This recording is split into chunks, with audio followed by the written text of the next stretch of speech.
በ28 ሚሊዮን ብር 150 ካሬ ሜትር ስፋት ያለው ቦታ ላይ የተገነባ G+2 መኖሪያ ቤት በየካ አባዶ ገደራ አካባቢ። ግቢው 2 መኪና ሊያቆም የሚችል የመኪና ማቆሚያ ቦታ ያለው፣ እንደምታዩት 2 መኪና በደንብ አርጎ ሊያቆም የሚችል የመኪና ማቆሚያ ቦታ ያለው ነው።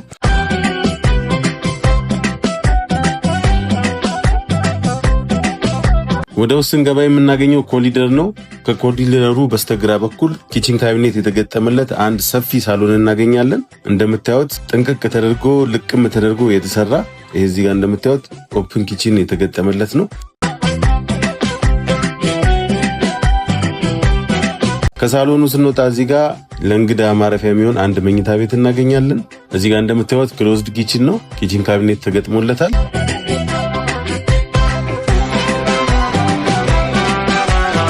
ከዚህ ስንወጣ ሌላ መኝታ ቤት እዚህ ጋር አንድ መኝታ ቤትና አንድ መታጠቢያ ቤት እናገኛለን። ወደ አንደኛ ፎቅ ስንወጣ አንደኛ ፎቅ ላይ አንድ አነስ ያለ ፋሚሊ ሩም እናገኛለን። እዚህ ጋር እንደምታዩት ይሄ የራሱ ባልከኒ ያለው አነስ ያለ እንደ ፋሚሊ ሩም ሆኖ ሊያገለግል የሚችል ነው። በቂ የሆነ የተፈጥሮ ብርሃን የሚያገኝ ነው ቤቱ።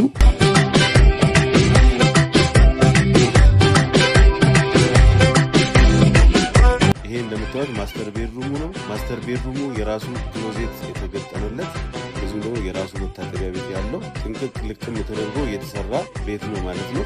ወደ ሁለተኛ ፎቅ ስንወጣ ሁለተኛ ፎቅ ላይ 4 መኝታ ቤት 2 መታጠቢያ ቤት እናገኛለን።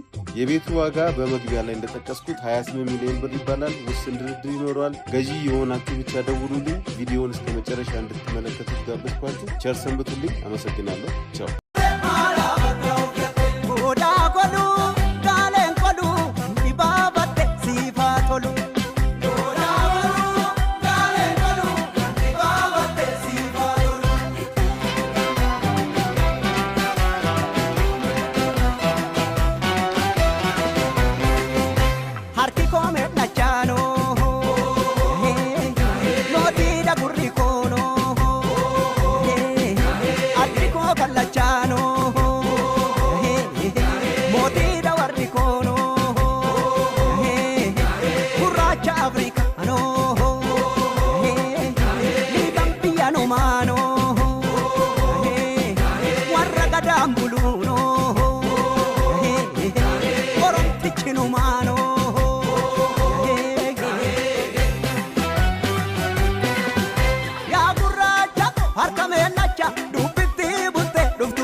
Tole